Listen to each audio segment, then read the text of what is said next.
Allahumma shalli wa sallim ala sayyidina Muhammad wa ala alihi wa sahbihi. Alhamdulillah jemaah sekalian, kita bisa berjumpa wajah kembali dalam kajian rutin tematik Allah Ta'ala dengan kita guru dan imam kita Ustaz Farhan Sofi. Kali ini tema yang dibawakan adalah taat syariat berkat dunia dan akhirat. Salah satu judul materinya menarik. Sebenarnya dalam perlu dikatakan. Jadi kita sudah coba maksudnya tadi ada video apa namanya itu pembuka ya, itu nanti tampilkan apa. Tapi ini mudah-mudahan akan menjadi hal yang positif untuk kita.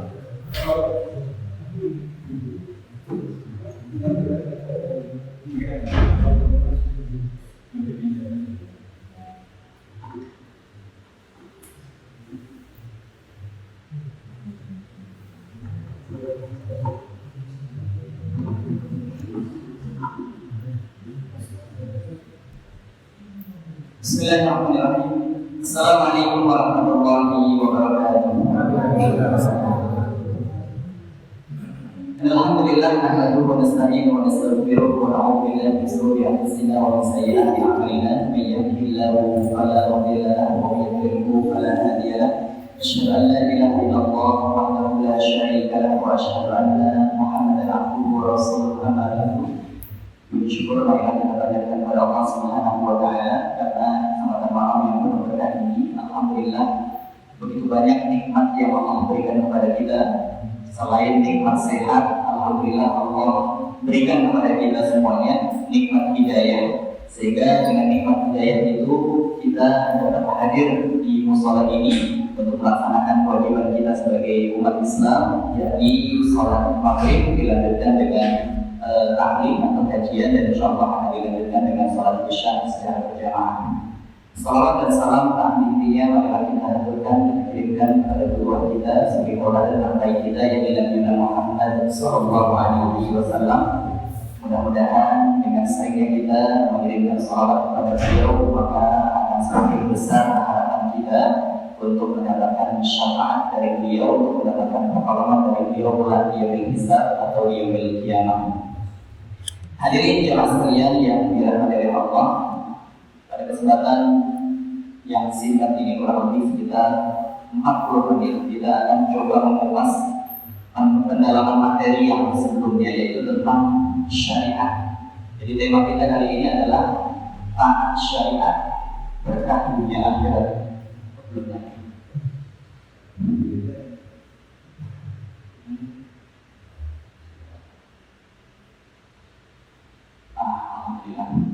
Taat syariat berkah dunia akhirat. Kira-kira di antara bapak sekalian sudah ada yang bisa memahami apa maksud daripada kajian kita malam hari ini? Kenapa kok bisa dikatakan taat syariat itu berkah dunia akhirat? Padahal tadi pagi Ustaz Ubay Tolib telah menyampaikan ke kita, taat syariat itu gampang susah. Gampangnya kan taat syariat itu kalau itu masih membahas masalah ritual ibadah kita. Misal kita menjalankan sholat mudah, siapa saja bisa melakukan tanpa halangan. Misal lagi kita bersedekah, ya, kita berpuasa, itu taat syariat mudah. Tapi kalau sudah berbicara meninggalkan kredit motor, meninggalkan kredit mobil, nggak gampang. Ada namanya, ya, ada hambatan-hambatannya. Tadi Ustaz Ubay sudah menyinggung terkait itu. Nah, tapi kali ini kita akan coba mengupas taat syariat berkah dunia akhirat. Sebelumnya kita harus menyamakan persepsi dulu apa yang dimaksud dengan berkah. Kan kita sering hadirin sekalian mengucapkan kata-kata berkah dalam hidup kita. Alhamdulillah hari ini berkah sekali. Alhamdulillah semenjak saudara kita hadir di mushola ini, masjid ini jadi berkah sekali. Alhamdulillah setelah dagangan kita dibuka, ya, kita punya usaha, hidup kita makin berkah. Alhamdulillah setelah menikah kita hidupnya jadi berkah. Nah, pertanyaan saya adalah apa sih sebenarnya dimaksud dengan berkah? Apa? Bertambah. Apa? Kebaikan. kebaikan yang terus bertambah. Betul sekali.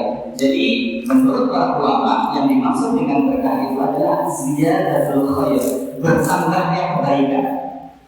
Jadi kalau Bapak Ibu sekalian, ya, memiliki sesuatu atau mendapatkan sesuatu atau menerima sesuatu apapun itu bentuknya, lalu kemudian dengan sesuatu tersebut bertambah kebaikan dalam hidup kita, itu yang disebut dengan berkah. Setuju dengan ini? Misal hari ini kita mendapatkan hadiah dari seseorang, ya, hadiahnya sih nggak banyak, cuma sekitar 100.000. Tapi dengan 100.000 tersebut kita bisa berbagi dengan sesama kita, ya, kita bisa berbagi dengan orang yang ada di sekitar kita, itu berkah. Atau misal kita tahun ini sanggup membeli kendaraan mobil misalkan, lalu dengan kendaraan mobil tersebut kita bisa menjemput antar dan pergi, pulang dan pergi seorang ustaz atau bersama di musola bersama, ada nilai keberkahan dalam mobil tersebut. Dengan mobil tersebut kita bisa menolong tetangga yang sakit, diantarkan ke rumah sakit, ada keberkahan dalam mobil tersebut. Nah, jadi yang dimaksud dengan keberkahan, umur kita bisa dikatakan berkah. Bagaimana? Kalau kemudian umur yang bertambah ini selalu kita gunakan dalam ketaatan kepada Allah, itu yang disebut dengan berkah. Tapi kalau umur kita bertambah, rezeki kita bertambah, lalu kemudian ketaatan kita tidak bertambah, justru maksiat kita yang berjalan, itu bukan berkah namanya. Sampai di sini bisa sepakat ya? Bisa sepakat tadi? Baik, alhamdulillah. Nah, pertanyaan saya sekarang, Pak Arvin ya, wajib dijawab ini Pak Arvin. Kira-kira kalau seandainya syariat itu diterapkan untuk mengatur kehidupan kita, bukan hanya secara individu, tapi diterapkan dalam kehidupan pemerintahan kita, kira-kira setuju atau tidak? Setuju atau tidak? Jawabannya masih berbeda-beda di antara umat Islam. Itu yang jadi masalah dan menjadi problematika kita saat ini. Setuju banget. Ya? Setuju sekali Pak ya? Setuju banget. Cuma memang masih ada di antara kita umat Islam ini yang bertanya-tanya, nanti gimana nasib orang-orang yang non-Islam atau non-Muslim atau orang kafir itu kalau syariah itu diterapkan dalam sebuah negara. Sudahlah, individu-individu bisa saja untuk menjalankan syariah itu. Tidak perlu kemudian syariah itu diterapkan untuk mengatur sebuah pemerintahan. Apalagi saat ini kita hidup di sebuah negara yang maju. Hidup di dalam negara ini berbagai macam agama. Kalau kita mendengar jawaban ini kira-kira gimana? Kayaknya rasional sekali. Oh iya juga ya. Kita kan hidup di Indonesia ini bukan negara Islam. Hidup di negara ini berbagai macam agama. Kalau diterapkan syariat Islam gimana? Kayaknya itu akan jadi masalah. Padahal, Masya Allah, kalau kita kembalikan kepada sejarah Islam di Sirah Nabawiyah, ya, tadi pagi juga Ustaz Ubaidillah juga beliau sudah mengingatkan kita bagaimana peristiwa hijrahnya Rasul dari kota Mekah menuju Madinah itu menghasilkan suatu perubahan yang luar biasa dahsyat. Perubahan apa itu? Sebagaimana yang tadi dikutip oleh Ustaz Ubaid, ya, Masya Allah, ketika Rasul di Madinah dan ketika Rasul di Mekah sebelum hijrah di Madinah ke Madinah, maka Rasul itu hanyalah seorang pemimpin untuk siapa? Untuk kaum muslimin biasa, untuk ya seperti ustaz kita, ustaz di suatu kampung, kiai kampung gitu ya. Bukan pemimpin sebuah negara. Tetapi ketika Rasul hijrah dari kota Mekah, dari kota Mekah menuju Madinah, maka di Madinah itulah status Rasulullah SAW berubah yang tadinya menjadi seorang pemimpin untuk kaum muslimin saja, tapi kemudian beliau berubah menjadi seorang pemimpin untuk sebuah daulah Islam atau negara Islam. Padahal apa? Apakah di Madinah saat itu yang tinggal itu adalah kaum muslimin saja? Tidak. Ya, sebagaimana disebutkan dalam sejarah yang tadi sudah dikutip oleh Ustaz Ubaidillah, Masya Allah, beliau menjelaskan sangat gamblang bahwasanya di saat itu di kota Madinah tinggal beberapa kabilah Yahudi. Ada Bani Qainuqa, ada Bani Nadir dan Bani yang lainnya. Itu sejarah yang tidak bisa kemudian kita lupakan begitu saja. Nah, makanya penting bagi kita sebagai kaum muslimin untuk memahami betul apa sih sebenarnya syariat itu. Dan kenapa ketika syariat itu kita terapkan dalam kehidupan kita bisa mendatangkan keberkahan. Nah, baik, sekarang kita lanjutkan. Apa itu syariat? Ya, jangan sampai kemudian sampai detik ini kita masih bingung apa sih sebenarnya syariat itu. Ya, para ulama telah menjelaskan sebuah definisi ya, yang bermacam-macam namun masih memiliki kesamaan pengertian. Jadi syariat itu adalah undang-undang atau sebuah aturan yang diturunkan oleh Allah Subhanahu wa taala bagi hamba-hambanya, baik dalam persoalan ibadah, baik dalam persoalan akidah, akhlak maupun amalan. Itu yang dimaksud dengan syariat.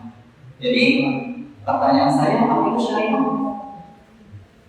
Syariat itu adalah aturan yang diturunkan oleh Allah Subhanahu wa taala, Tuhan kita, Rabb kita, diturunkan kepada manusia untuk apa? Untuk mengatur kehidupan kita. Apakah syariat hanya mengatur masalah ibadah kita saja? Tentu jawabannya tidak. Karena di sini sudah dijelaskan, ya di layar sudah bisa kita baca.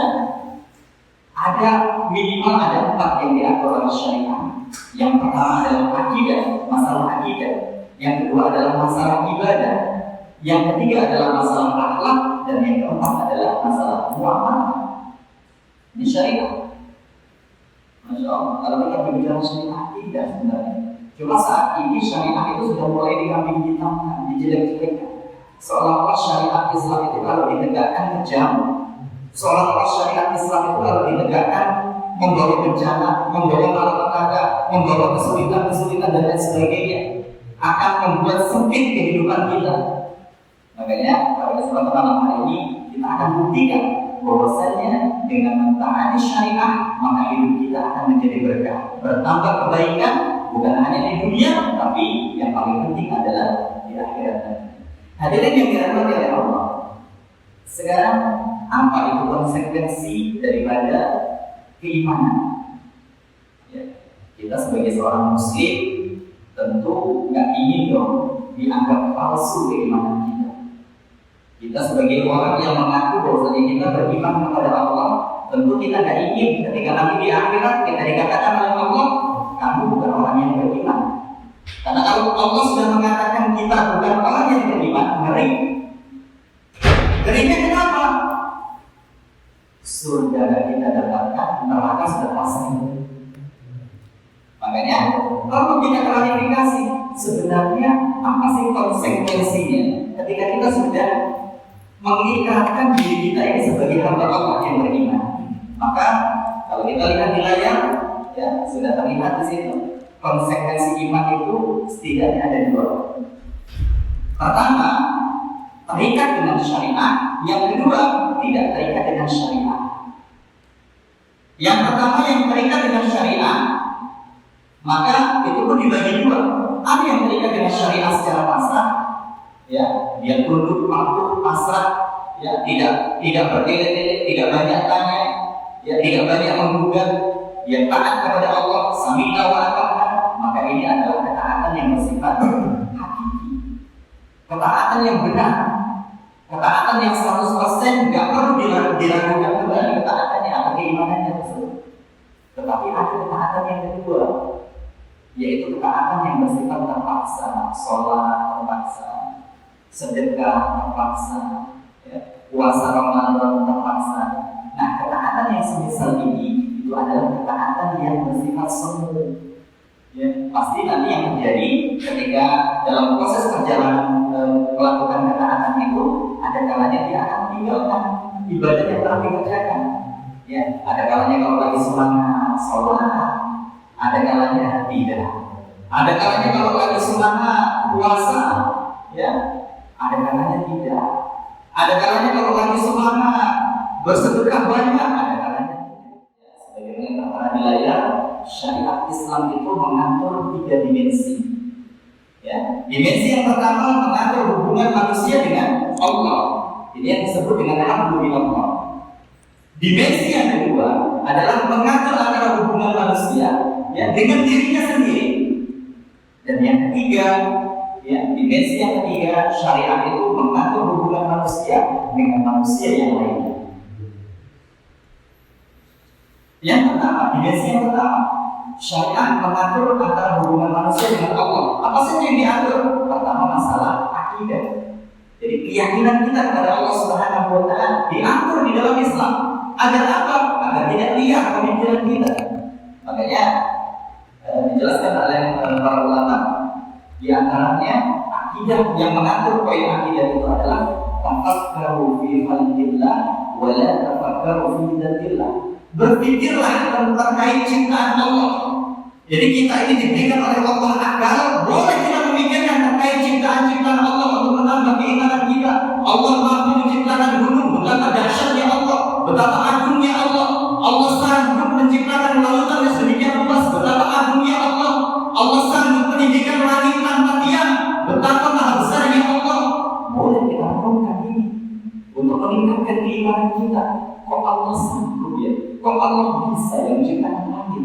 Kok Allah bisa menciptakan matahari? Kok Allah bisa menciptakan bulan?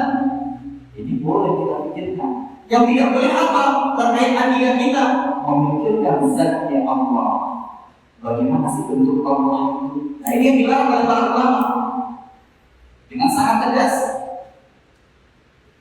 Terkadang kalau sebagian teman-teman kita yang sudah kuliah di salah satu perguruan tinggi, kita sebut namanya IAIN dulu sekarang mungkin. Itu kalau sudah masuk jurusan filsafat, itu pikirannya atau akalnya akan dibuat liar dan liberal sedemikian rupa. Karena yang paling viral itu kalau nggak salah di Bandung atau di Semarang, sampai-sampai ngeri kita. Ya, katanya sholat itu udah nggak perlu. Karena hakikat sholat itu adalah mengingat Allah. Jadi kalau kita sudah ingat Allah, nggak perlu sholat lagi. Lihat, Allah itu ya bentuknya seperti apa? Kita pikirkan seolah-olah Allah itu bentuknya seperti manusia, punya kaki, punya tangan, punya kepala seperti kita.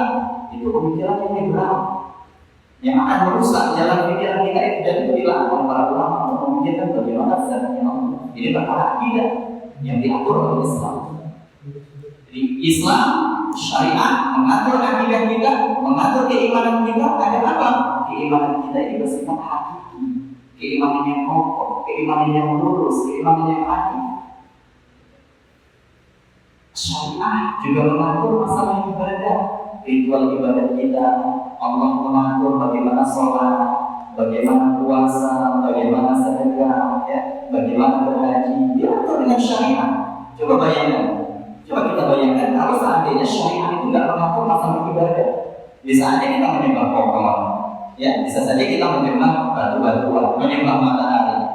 Ya. Allah turunkan syariat mengatur bagaimana cara kita beribadah. Juga tidak heran kalau kemudian sampai-sampai orang-orang kafir itu ketika melihat orang-orang yang berhaji itu sampai takjub mereka. Takjubnya bagaimana?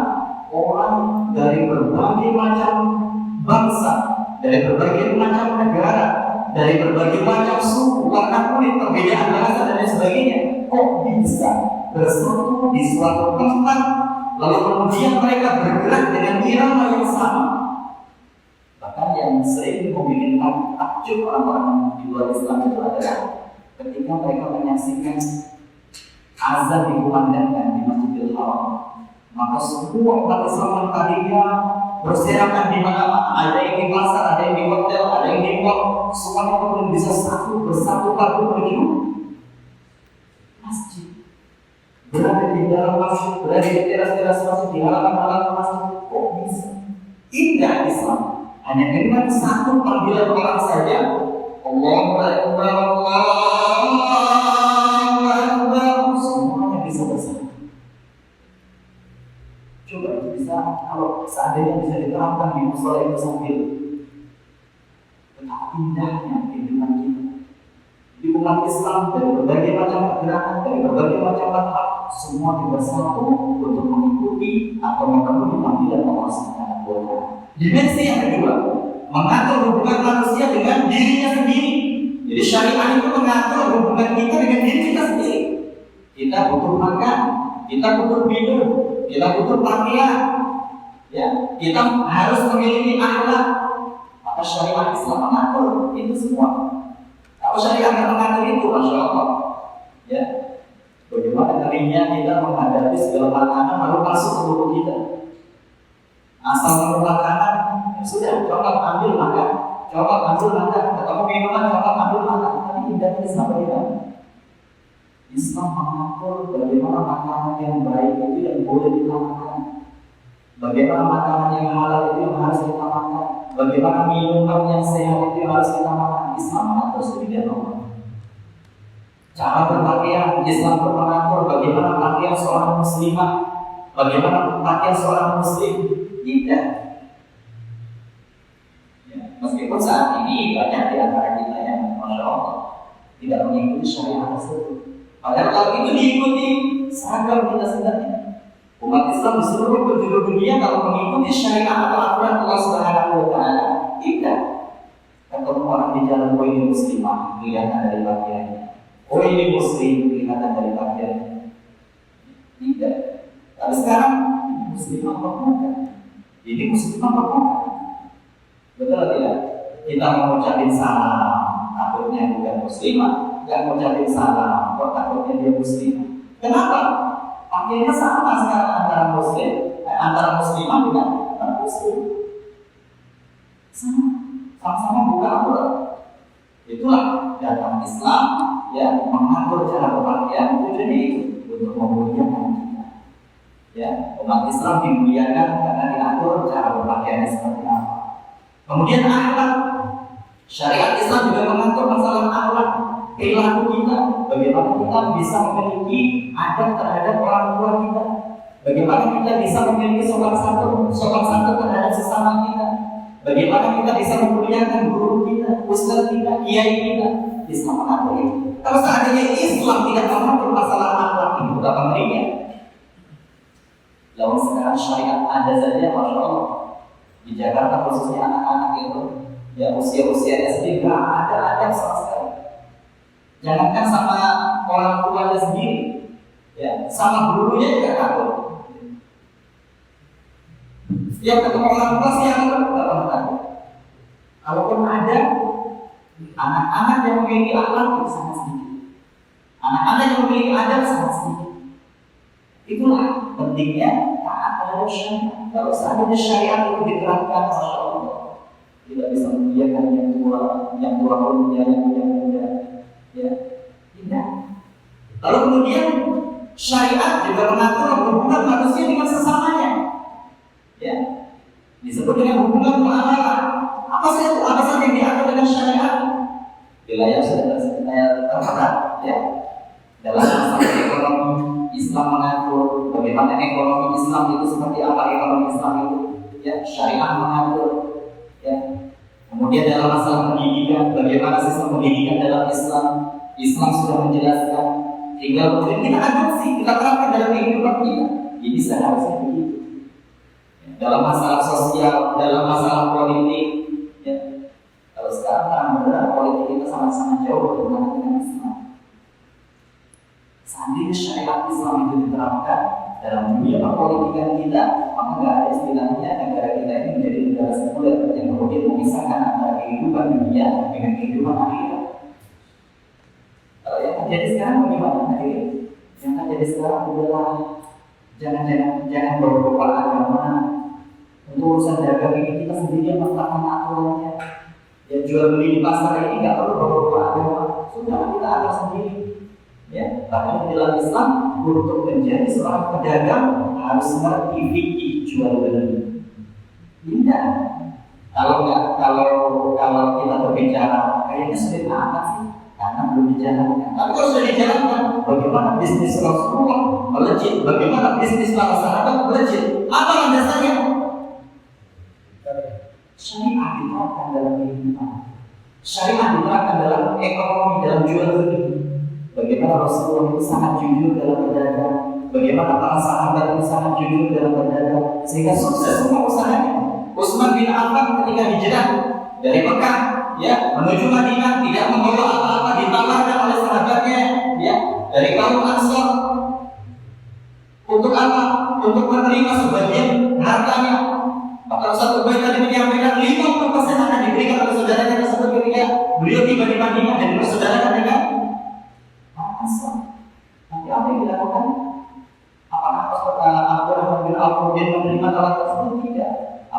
Allah hanya minta modal saja, kemudian ditujukan mana pasar. Nggak lama kemudian jadi orang sukses, jadi pengusaha sukses. Berkat apa?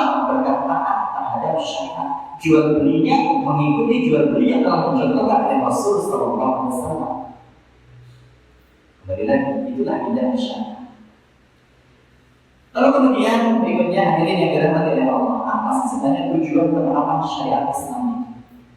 Kenapa sih Allah mengatur kehidupan kita? Pertama, yang harus kita pahami adalah untuk memelihara keturunan. Nasab kita supaya jelas diatur dengan syariat. Kalau nggak diatur dengan syariat, bagaimana? Mustahil kita tahu siapa bapak kita, mustahil kita tahu siapa ibu kita. Islam datang mengatur itu, sehingga kita kalau ingin melakukan hubungan seksual dipersilakan oleh Allah, silakan menikah dulu. Tidak bisa. Dengan menikah, akhirnya status kita jelas. Mana ibu kita, mana ayah kita, siapa kakek kita, siapa nenek kita. Coba di zaman jahiliyah dulu. Ketika Islam belum hadir, ketika Islam belum diterapkan, ketika Islam belum mengatur kehidupan mereka, ya orang-orang jahiliyah di Arab saat itu. Masya Allah, untuk menikah saja seorang wanita saat itu, untuk mau menuju proses pernikahan, maka apa yang terjadi dalam sebuah kisah itu dilihatkan. Jadi seorang perempuan di zaman dulu itu kalau mau nikah, ya, itu harus memasang bendera di dalam rumahnya. Tanda bahwasanya dia siap untuk menikah. Nah, lalu kemudian apa yang terjadi? Setiap pemuda yang melihat bendera tersebut boleh menggauli wanita ini. Begitu nanti sudah hamil, maka si wanita itu silakan boleh memilih di antara pemuda-pemuda untuk menjadikan suaminya siapa yang menurut dia layak untuk jadi ayah daripada janin yang berada di kandungnya. Nah, ngeri apa tidak? Jadi kita tahu nggak siapa ayahnya? Nggak akan tahu. Ini zaman dulu, zaman jahiliyah. Begitu Islam datang, Islam mengatur, maka indah kita jadi jelas keturunan kita. Kemudian Islam syariat ya diterapkan, tujuannya diantaranya adalah memelihara akal kita. Allah memberikan kita anugerah akal. Kita berbeda dengan makhluk-makhluk yang lainnya. Kita berbeda dengan binatang. Kita berbeda dengan hewan. Allah memberikan kita akal supaya akal kita terjaga. Maka diterapkan syariat dalam kehidupan kita. Kalau hewan nggak diberikan akal oleh Allah, maka pengen makan asal ketemu makanan di jalan dimakan. Ya, kucing asal ketemu makanan di jalan dimakan. Ya, pengen melakukan hubungan badan asal ketemu lawan jenis. Ya, apa perlu kucing itu ketemu lawan jenis melakukan dulu melakukan hubungan intim? Pernah Pak ketemu kucing melakukan hubungan intim, lalu mengungkap dulu di balik tirai gitu, di bawah pohon? Pernah nggak? Nggak ada. Bahkan kucing itu melakukan hubungan intim di samping kita lewat saja. Enjoy aja Pak Arvin. Ya Pak. Pak Arvin mesti disiram air balik lagi loh. Gitu. Jadi itulah yang membedakan kita dengan makhluk-makhluk yang lainnya. Allah memberikan kita akal agar akal kita terjaga. Allah turunkan wahyu, Allah turunkan syariat untuk mengatur kehidupan kita. Ya. Lalu kemudian apa? Syariat, tujuan syariat diterapkan. Ya, antaranya adalah untuk memelihara kehormatan kita. Pakaian muslimah seperti ini supaya dia terhormat. Pakaian muslim seperti ini supaya dia terhormat. Ya, seorang muslim itu diatur cara bukan hanya cara berpakaiannya saja, tapi untuk mendapatkan harta yang halal itu seperti apa, ya untuk mendapatkan pekerjaan yang baik itu seperti apa, supaya apa? Supaya menjadi manusia terhormat. Lalu kemudian berikutnya Islam, ya syariat diterapkan untuk memelihara jiwa. Kemudian berikutnya lagi untuk memelihara harta. Kemudian berikutnya lagi untuk memelihara agama. Kemudian berikutnya lagi untuk memelihara negara. Jadi penting syariat itu diterapkan dalam kehidupan kita agar apa? Agar semua yang ada di layar ini semuanya menjadi terjaga, terpelihara. Kalau syariat tidak diterapkan, ya menjadi seperti saat ini. Apa? Agama kita tidak terjaga, negara kita apalagi, ya harta kita juga nggak jelas. Gitu. Tapi kalau syariat diterapkan, masya Allah, nggak akan ada istilahnya Islam itu dihinakan, nggak akan ada istilahnya kemudian orang yang mengatakan Nabi Muhammad itu sebagai apa namanya sekarang anak kecil itu apa namanya penyuka anak kecil pedofil. Nabi Muhammad dikatakan pedofil gara-gara apa? Hanya gara-gara Nabi Muhammad menikah berkali-kali dan menikah hanya gara-gara Nabi Muhammad menikahi Aisyah. Sedangkan Aisyah saat itu masih berbau umur. Bahkan akhir-akhir ini begitu penghinaan itu begitu banyak diarahkan kepada Islam, menghina Allah, menghina Rasulullah dan semua pelakunya tidak pernah diproses. Kenapa? Syariat tidak diterapkan dalam negara ini. Itu yang terjadi. Bukan hanya agama kita yang rusak, negara kita pun rusak. Ya, kekayaan alam Indonesia ini kurang apa? Baik di daratan, di lautan, kekayaan alam kita banyak. Tapi apa yang terjadi? Kita menjadi negara yang termiskin keberapa? Termiskin keberapa? Intinya kita termasuk ke dalam golongan negara yang termiskin. Padahal apa? Kekayaan alam kita banyak. Dan kenapa itu terjadi?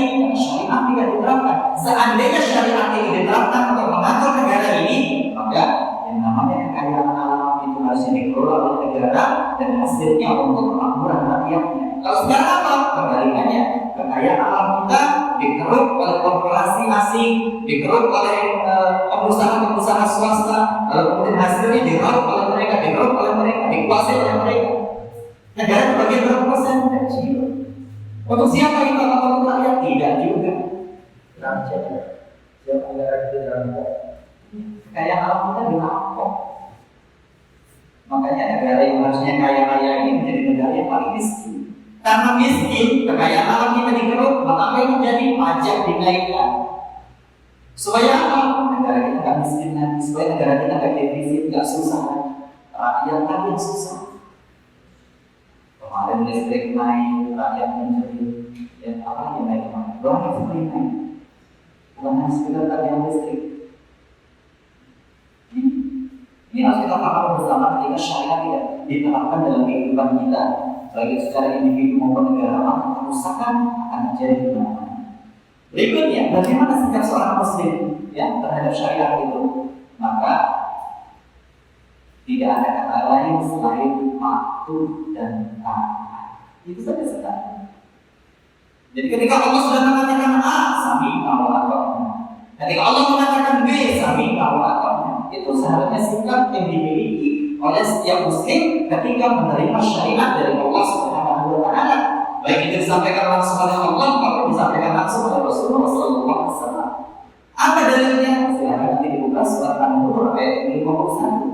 Allah Subhanahu wa taala berfirman yang artinya sesungguhnya jawaban orang-orang mukmin bila mereka dipanggil kepada Allah dan Rasulnya ada Rasul menghukum atau mengadili di antara mereka ialah mengucapkan sami'na wa ata'na. Kami mendengar dan kami patuh, dan mereka itulah orang-orang yang beruntung. Jadi Allah menyampaikan wahyu, menyampaikan syariat melalui Rasulullah SAW untuk apa? Untuk mengatur kehidupan kita.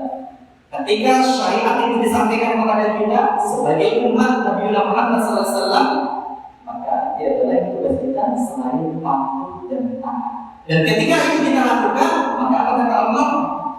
Wa ulaika humul muflihun, dan mereka itu orang-orang yang beruntung. Jadi kalau kita taat terhadap syariat, jaminannya pasti kata Allah, mereka akan menjadi orang-orang yang beruntung. Ya, namanya apa? Enak. Cuma memang kebanyakan kita ini itu kan ya masih mikir-mikir dalam sebagai syariat. Baik, sekarang pertanyaannya adalah resiko apa yang akan kita dapatkan manakala syariat itu tidak kita terapkan? Apa resikonya kalau kita tidak taat terhadap syariat? Masya Allah, ancamannya sangat ngeri. Dari Ibu Bapak sudah kami sampaikan. Ya Allah Subhanahu wa taala berfirman, "A'udzubillahi minasyaitonir rajim." Dikatakan dalam surat An-Nisa ayat 65, "Fala wa rabbika la yu'minun." Sungguh kata Allah, demi Tuhan, la yu'minun, hakikatnya mereka tidak beriman. Siapa itu? Ya, siapa saja yang tidak taat terhadap syariat. Dalam lanjutan ini Allah menyampaikan, hatta yuhakimuka fima syajara bainahum thumma la yajidu fi anfusihim harajan mimma qadaita wa yusallimu taslima.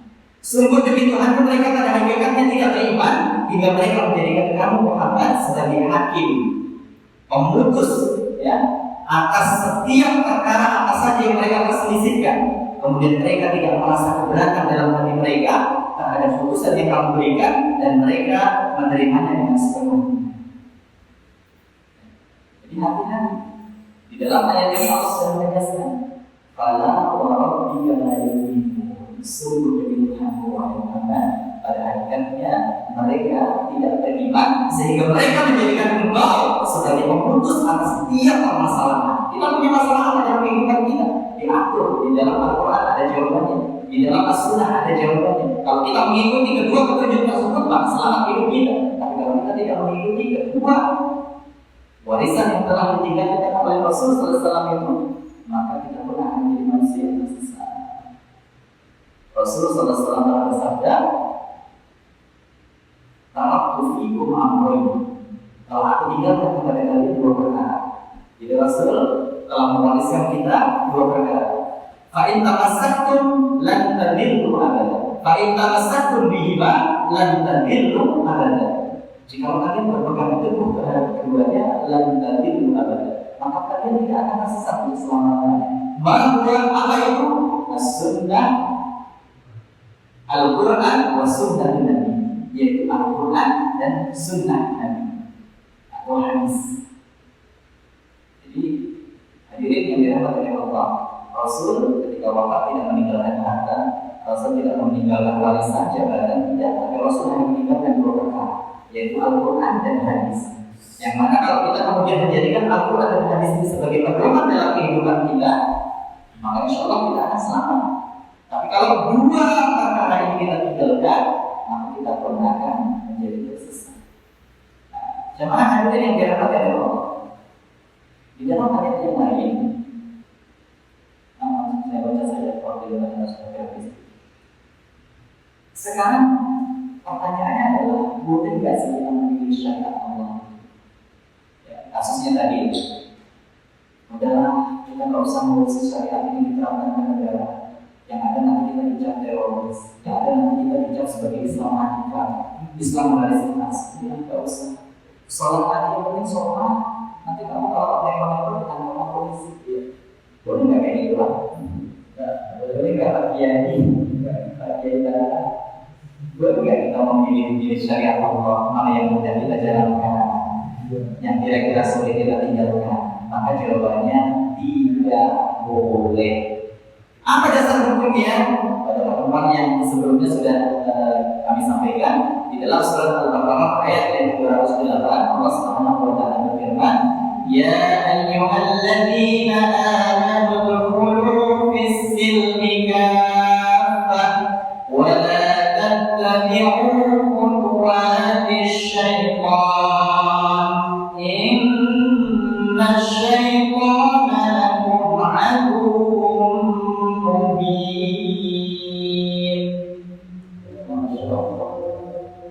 Jelas ayatnya.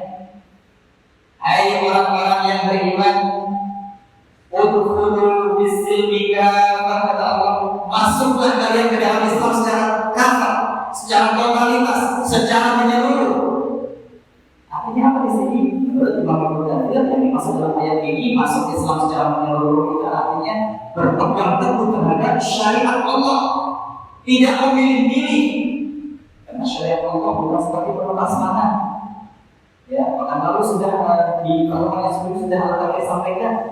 Kalau melepas panah dihidangkan di depan mata kita, boleh kita memilih mana yang kita sukai di antara makanan tersebut, boleh kita makan. Mana yang tidak kita sukai, boleh kita tinggalkan. Itu melepas panah. Tapi kalau sudah berbicara syariat Allah dibentangkan di depan mata kita, tugas kita hanya satu: sami'na wa ata'na, kami dengar dan kami taat. Maka dalam ayat ini Allah menyampaikan, hati-hati, wala tattabi'u khutuwatis syaitan, dan janganlah kalian mengikuti langkah-langkah syaitan. Kenapa? Inna syaitana lakum aduwwun mubin. Karena sesungguhnya setan itu adalah musuh yang nyata bagi kalian.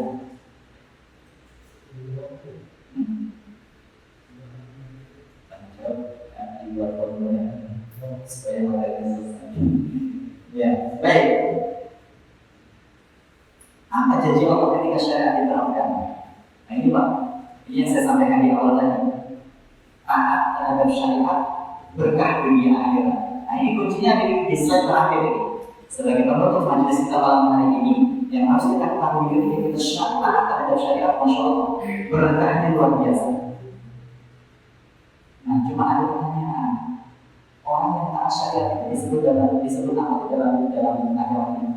Istilahnya apa? Ketika kita taat terhadap syariat, kita rajin sholat, kita rajin puasa, kita dalam hukum jual beli kita juga hati-hati, jangan sampai merugikan orang. Dalam bekerja di perusahaan kita juga hati-hati, jangan sampai menyakiti orang. Dalam hubungan muamalah kita hati-hati, hubungan kita terhadap Allah. Ini kita taat betul-betul terhadap syariat, berusaha sungguh-sungguh mengikuti syariat Allah. Disebutnya apa istilahnya? Takwa. Jadi ketika seseorang itu berusaha taat kepada Allah, itu yang disebut dengan takwa. Apa itu takwa? Takwa itu menjalankan segala perintah Allah dan meninggalkan larangan Allah. Saking pentingnya takwa, sampai-sampai khotib setiap Jumat itu wajib menyampaikan nasihat takwa. Bukan hanya satu khotib, ribuan khotib bahkan jutaan khotib di luar sana, hampir setiap masjid. Ambil lagi, semua masjid menyampaikan perintah takwa. Semua untuk kita terus bertakwa kepada Allah. Inilah pentingnya takwa, pentingnya taat terhadap syariat. Sehingga tidak bosan-bosan khotib selalu berwasiat. Marilah kita jemaah sekalian meningkatkan takwa kita kepada Allah Subhanahu wa Ta'ala sebelum menyampaikan materi inti khutbahnya. Maka saking pentingnya takwa, Allah sampai menyediakan waktu khusus sebulan penuh ulangannya, setiap tahun selalu diulang-ulang. Kapan? Saat bulan Ramadan. Kenapa sih Allah menjadikan bulan Ramadan dalam kehidupan kita? Tujuannya tidak lain dan tidak bukan agar apa? Agar kita menjadi manusia yang bertakwa. Inilah pentingnya takwa, inilah pentingnya taat terhadap syariat. Apa keutamaan yang ketika kita taat terhadap syariat? Maka di dalam Al-Quran nanti bisa dibuka oleh hadirin Bapak Ibu sekalian. Di antaranya surat Al-Qalam ayat 2-3, lalu kemudian di antaranya juga surat Al-A'raf ayat 96. Ya, jadi Allah yang pertama bagi orang-orang yang senantiasa berusaha taat terhadap syariat, berusaha menjadi manusia yang bertakwa, maka Allah akan memberikan solusi atas setiap permasalahan dalam kehidupannya. Karena kita ini sebagai manusia yang hidup, tak mungkin punya masalah dalam hidup kita. Ya, kita pengen ini, ada masalah ini, kita pengen itu, ada masalah itu. Ya. Masalah selalu datang silih berganti, bahkan bertubi-tubi menghampiri hidup kita. Nah, tapi kata Allah, ketika kita berusaha taat kepadanya, maka Allah akan memudahkan setiap permasalahan dalam hidup kita. Allah akan memberikan solusi atas setiap permasalahan yang dihadapi dalam hidup kita. Itu ingat Islam. Kita punya masalah A, Allah berikan solusinya. Kita punya masalah B, Allah akan berikan jawabannya. Masalah apa? Masalah kamu taat ada syariat. Indah. Yang kedua, kita cepat. Allah akan memberikan rezeki dari berbagai macam arah. Wa yarzuquhu min haitsu la yahtasib. Kata Allah, Allah akan memberikan rezeki dari arah yang tidak pernah kita duga-duga. Ada saja rezeki yang akan kita dapatkan manakala kita mau taat terhadap aturan-aturan Allah.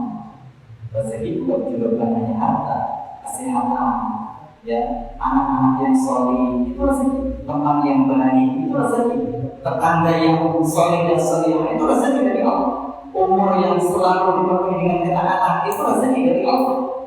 Jadi rezeki itu akan Allah hadirkan dalam kehidupan kita, kebaikan-kebaikan itu akan Allah hadirkan dalam kehidupan kita, manakala kita sudah berusaha menjadi manusia taat terhadap syariat. Lalu yang terakhir, apa janji Allah? Ketika syariat itu diterapkan bukan hanya sebatas dalam wilayah individu kita, tapi juga diterapkan dalam wilayah kenegaraan kita, wilayah pemerintahan kita. Yang taat di sini bukan hanya individunya, tapi negaranya. Maka kata Allah dalam surat Al-A'raf ayat 96, "A'udzu billahi minasyaitonir rajim, walau anna ahlal qura amanu wattaqu lafatahna 'alaihim barakatin minas samai wal ardh." Jadi kalau sekiranya kata Allah, kalau sekiranya penduduk negeri beriman, lalu kemudian bertakwa kepada Allah Subhanahu wa taala, la fatahna 'alaihim barakat. Maka niscaya sungguh akan kami bukakan kepada mereka barakat, keberkahan. Dari mana? Minas samaa'i wal ardh, dari langit dan dari bumi. Indah. Kalau kita pakai syariat, mengapa keberkahan tidak turun di negara kita? Jawabannya bisa kita jawab sendiri. Apakah negara kita ini sudah menjadi negara yang bertakwa? Adalah di bulan Ramadan saja kita sudah menyaksikan hari ini sekalian betapa berkahnya bulan Ramadan. Kenapa? Karena semua umat manusia berusaha untuk menjalankan perintah-perintah Allah. Semua umat manusia berusaha berbagi kebaikan di bulan Ramadan itu. Makanya jangan heran kalau di bulan Ramadan, ya Allah, kayaknya bulan Ramadan berkah banget ya. Banyak yang ngasih makanan, ada yang ngasih hadiah pakaian, ya, pedagang-pedagang semuanya diserbu dengan pembeli, keberkahan begitu berlimpah. Nah, itu akan lebih banyak lagi keberkahan yang kita dapatkan manakala ketakwaan atau ketaatan kita terhadap syariat itu bukan hanya di bulan Ramadan saja, tapi di 11 bulan yang lainnya di luar bulan Ramadan. Demikian hadirin yang dirahmati Allah, karena sudah masuk di waktu Isya, maka kita cukupkan materi kita pada kesempatan malam hari ini. Insyaallah kita lanjutkan di pertemuan yang akan datang. Tentunya kita untuk tanya jawab dan syarat tidak dibenarkan tahu bila kita ngaku beriman tapi tidak mau sholat, ngaku beriman tapi di bulan Ramadan tidak mau berpuasa, ngaku beriman sudah mampu berangkat haji tapi tidak mau berangkat. Yang lebih parah lagi apa? Disampaikan oleh para ustaz, oleh para kiai tentang syariat A, B, C, D, tapi dia mengatakan A. Jadi orang Islam nggak usah gitu amat. Susah benar jadi orang Islam, yang penting sholat.